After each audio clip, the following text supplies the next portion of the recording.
Shri Venkateswara gold తాకట్టులో ఉన్న మీ బంగారాన్ని విడిపించి కొనబడును.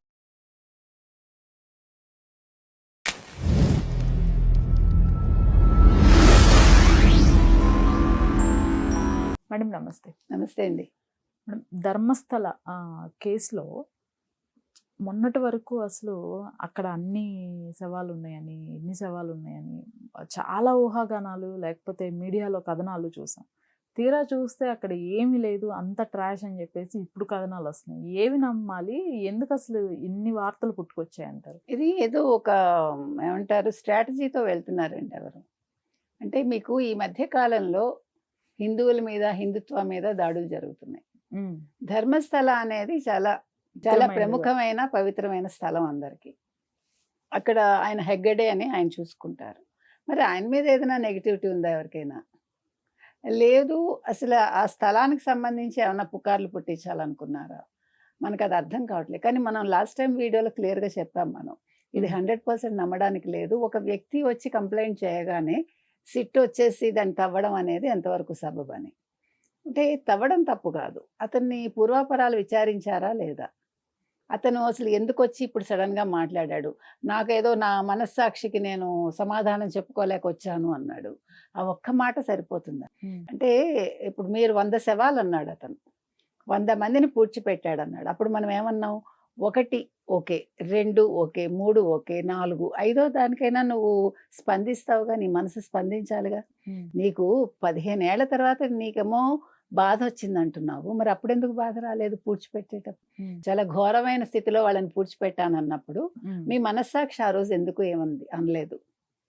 100వది చేశాక, అది కూడా ఒక స్కూల్ పిల్ల, ఒంటి మీద సరిగా బట్టలు లేవు, మా చుట్టాలమ్మాయి, అప్పుడు నాకు మనసు విరిగిపోయింది అన్నావు. ఇది చాలా పెద్ద తప్పు కదండి. అంటే ఆడపిల్ల నీ చుట్టమైతేనే నీకు బాధ వస్తుందా? ఇప్పుడు మీకు ఒక గొడవ జరుగుతూ ఉంటుంది అనుకుందాము. గొడవకి వెళ్ళినప్పుడు వాళ్ళని మనం ఆపడానికి ప్రయత్నించినప్పుడు వాడు నా చుట్టమా, పక్కమా, నా క్యాస్టా, లేకపోతే నా మతమా చూస్తామా మనం? వాళ్ళని ఆపాలంతే మన బాధ్యత అనుకుంటాం. అంతే తప్ప ఇప్పుడు రోడ్డు మీద ఒక పిల్లాడు పరిగెడుతూ ఉంటాడండి, కారు వస్తూ ఉంటుంది, వాడు నా చుట్టమా కాదో ఆలోచించా, నేను వాడిని కాపాడుతాను. ఇట్స్ నాట్ ఫెయిర్ అని చెప్పింది అది. అతను ఒక అక్కడ కార్మికుడు, స్కావెంజర్. ఆయన వెళ్ళి అసలు పూడ్చిపెట్టడం ఏంటి?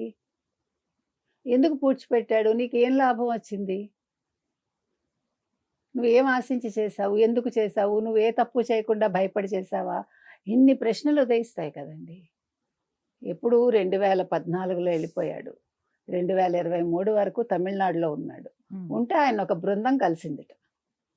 ఇది కొత్త స్టోరీనా, లేదు ఇదే అసలు స్టోరీనా అనేది తెలవాలి.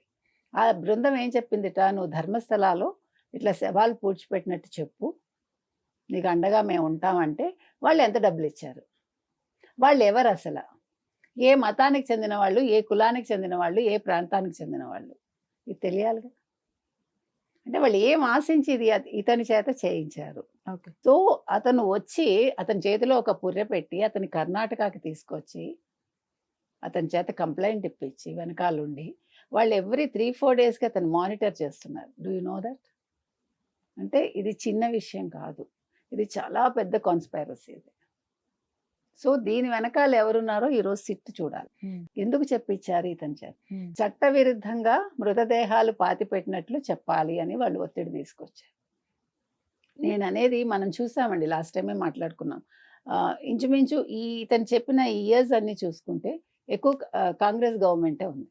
ఇప్పుడు కూడా కాంగ్రెస్ గవర్నమెంటే ఉంది. లెక్క ప్రకారం కాంగ్రెస్ గవర్నమెంట్ దీని మీద చాలా పెద్ద ఇష్యూ చేయాలి, కానీ చేయలేదు. అంటే ఇందులో నిజానిజాలు తేల్చాలి. ఎందుకంటే ఇందులో నిజం లేదని మనకు అర్థమవుతుంది.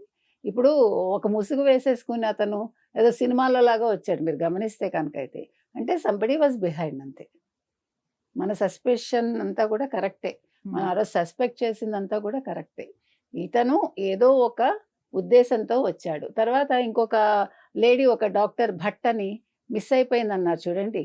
అసలు అది ఏమి 23లో ఏమి కేసే నమోదు కాలేదట.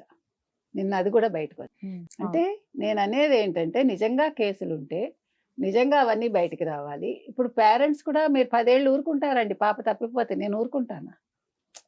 మనం తల్లి మనసు కదా, ఉమ్, ఉమ్, వెళ్తూనే ఉంటాం మనం, ఎవరైనా సరే.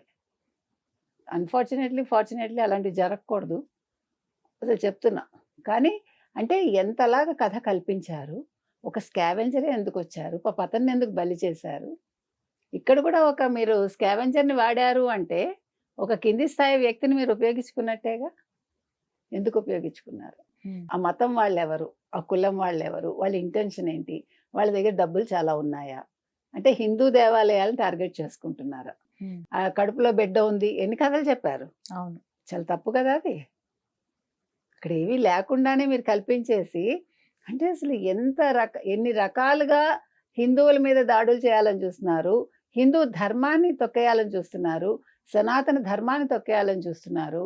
మరి ఇవన్నీ కూడా ఈరోజు కర్ణాటక గవర్నమెంట్ దృష్టికి వెళ్ళాలంటే దీని మీద ఆ ముఖ్యమంత్రి కూడా స్పందించాలి. ధర్మస్థలాల్లో ఈరోజు హెగడే గారికి చాలామంది మద్దతు తెలుపుతున్నారు, ఆయన సచ్ ఎ నైస్ పర్సన్ అని. సో దీని మీద ఇంకా నిజానిజాలు బయటకు రావాలి.